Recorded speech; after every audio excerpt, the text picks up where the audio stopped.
তখন না ক্যামেরা একটু চাপান। এই ভাই দরজাটা বন্ধ করে দিতে হবে। না আপনি কি বুঝতে পারবেন? সরকারকে আইনানুগ সরকারকে টপল করার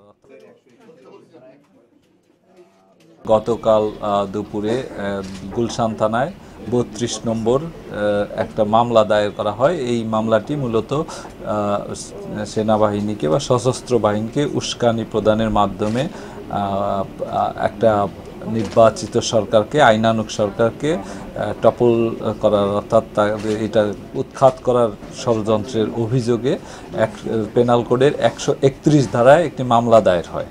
ওই মামলার রেফারেন্সে র্যাপিড অ্যাকশন ব্যাটালিয়ন র্যাব 2 যেটা ব্যাটালিয়ন 2 তারা ধানমন্ডির স্টার কাবাব এলাকায় রাত 10:50 যারা মাহমুদুর রহমান মান্নাকে গ্রেপ্তার করেন এবং তারা রাতেই পরবর্তীতে তাকে গুলশান থানায় হস্তান্তর করেন।